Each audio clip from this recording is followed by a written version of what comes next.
Deuxième partie, chapitre 3. Loun.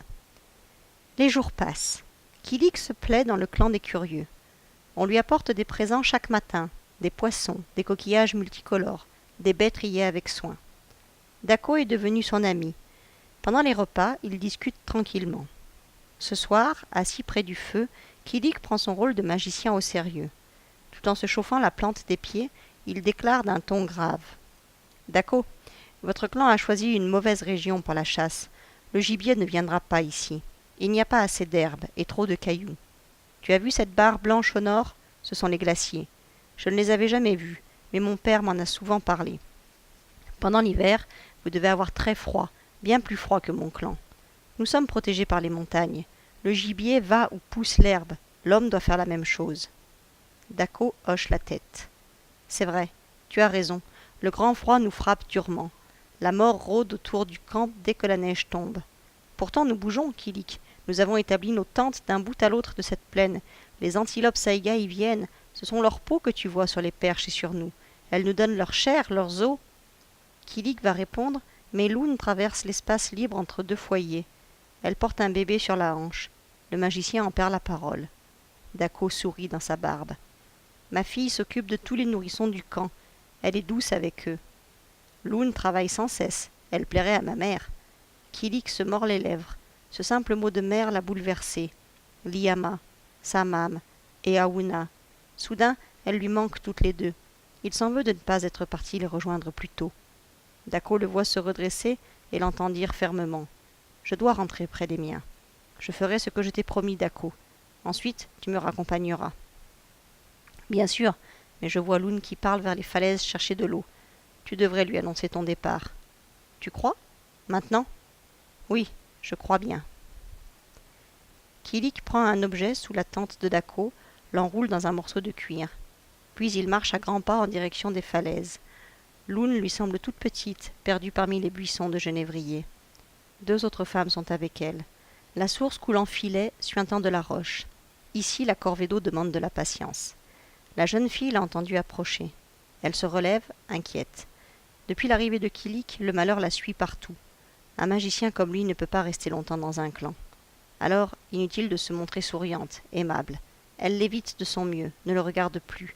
Ce serait bien inutile d'ajouter de nouvelles images de lui à toutes celles qu'elle a enfermées dans son cœur.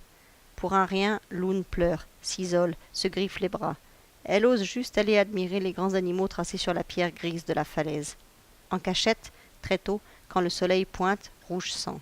« Loun, je voudrais te parler. » La voix de Kilik comme un chant de joie, une caresse. Loun le suit, pâle d'émotion, sous les rires de ses compagnes. Qu'elles sont stupides! Loun voudrait les battre de se moquer ainsi. Mais Kilik marche devant elle en écartant les branches basses des noisetiers. Elle le suit.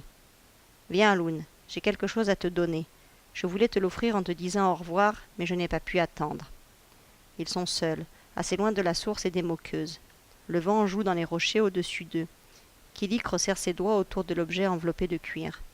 Comment expliquer à Loun qu'il n'a pas pu la dessiner, elle, si belle?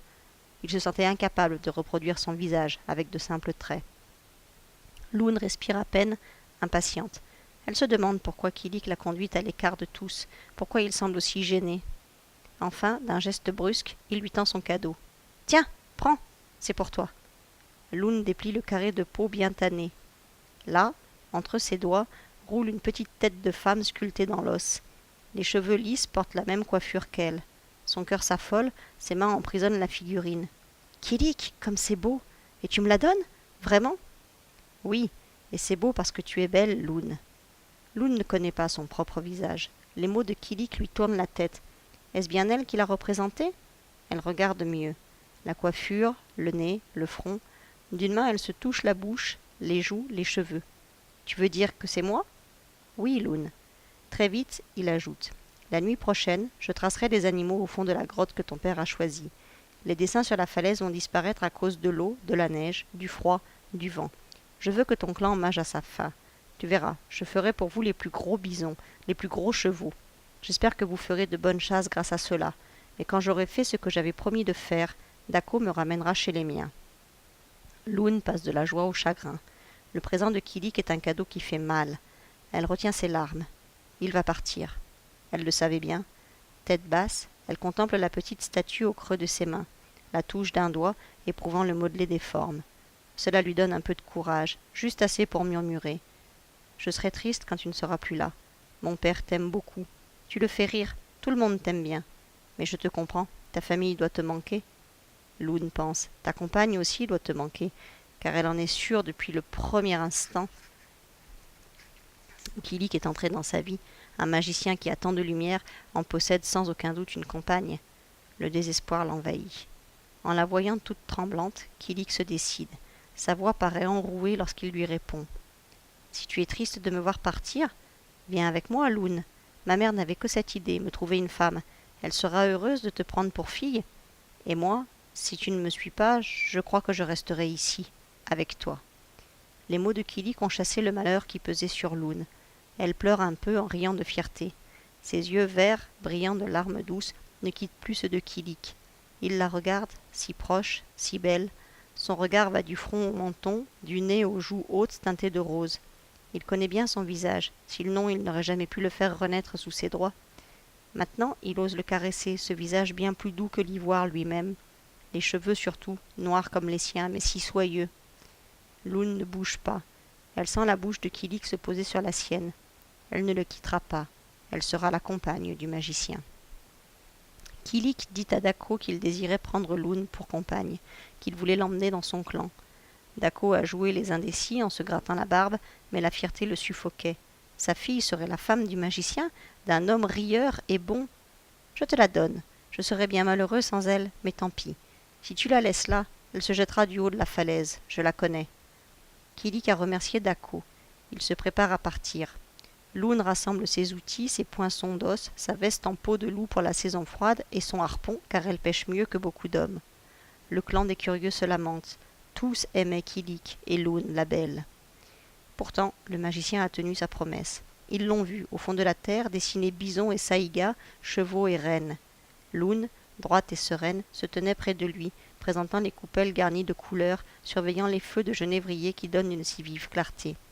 Les enfants, peu nombreux, étaient assis près de la paroi rocheuse pour ne rien perdre de la fête. En les regardant, Kilik a eu une idée. Pourquoi ne pas demander à chacun d'eux de tracer une silhouette d'animal en prenant modèle sur celle de la falaise en plein air? D'autres doigts avaient peut-être le même pouvoir que les siens. Le lendemain, il a emmené les 6 enfants ramasser des pierres plates. Ensuite, il les a fait asseoir au pied du pan de rocher face au bison, au lion, au cheval et au loup. Le plus jeune n'avait jamais vu de bison. Un garçon de 10 ans avait oublié à quoi ressemblait un cheval. Kilik a broyé l'extrémité de tison graissé. Il a rempli des coupelles, les a posées près d'eux. Loun s'est tenu un peu à l'écart. Dako, en bon curieux, a voulu voir ce qui allait se passer. Kilik a expliqué. « Regardez mes dessins. Essayez de les tracer sur vos pierres plates. Regardez bien. Surtout trempez le bout de vos doigts dans le noir. N'ayez pas peur, c'est un jeu. » Le jeu les a amusés. Un des enfants, âgé de 8 ans, a tendu le premier sa pierre à Kilik. Les traits, encore maladroits, redonnaient vie à un petit bison, le dos rond, l'œil vif. Sur les autres pierres plates, rien de bon. Kilik s'est penché sur le petit garçon. « Il s'appelle Nadum. Crois-tu, Kilik, qu'il deviendra lui aussi un magicien ?» a demandé Loun, ému. « Je ne sais pas, Loun, mais le bison me plaît. Plus tard, Nadum pourra tracer des animaux, j'en suis sûr. » Kilik s'est tourné vers Dako. « Tu n'auras plus besoin d'aller derrière les montagnes enlever les magiciens des autres clans. Nadum a lui aussi un pouvoir dans les doigts. Prends soin de lui. Un jour, si sa famille veut bien, je reviendrai le chercher et je lui apprendrai le secret de mes couleurs. » Dako, muet de surprise, a répondu d'un signe de tête. Jusqu'au soir, il a observé le petit Nadum comme s'il le voyait pour la première fois. Dako marche devant Loun et Kilik. Ils suivent un sentier à peine visible entre les pierres plates et les mousses desséchées. Ils ont quitté le camp à l'aube, mais le chemin est long. Kilik observe attentivement le paysage. C'est une habitude de le traîner aveuglé et attaché vers des lieux inconnus. Ordos, puis Dako et ses hommes. Il regarde tout, les rochers, les arbres, les falaises, les ruisseaux, puis il demande à Dako. « Comment saviez-vous, toi et les autres, que j'étais Kilik? Et comment m'avez-vous trouvé là où j'étais? Mon père lui-même ignorait ce petit vallon. J'y ramasse de l'ocre, le plus rouge de la région. » Dako ne répond pas tout de suite. Il a un peu honte, car c'est lui qui a tapé sur le crâne de Kilik avec une solide massue. Nous avons surveillé le grand abri durant 2 jours, d'une colline voisine.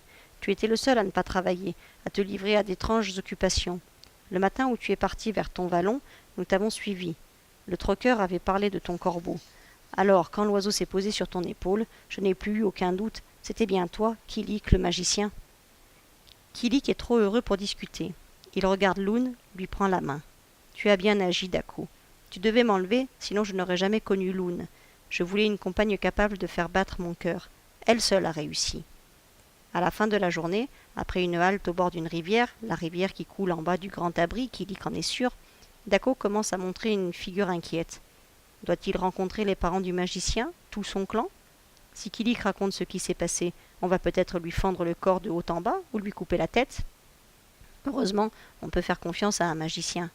Kilik s'approche de son ami, lui tape dans le dos.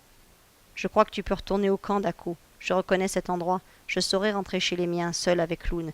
Je ne dirai rien au sujet des coups que j'ai reçus. Je leur dirai simplement que je vous ai suivis afin de rencontrer la plus jolie fille de votre clan. Dako accepte, soulagé. Il les salue, embrasse le front de sa fille. Il repart seul, armé d'un épieu effilé. Protégé par l'esprit de Kilik, il n'a peur de rien.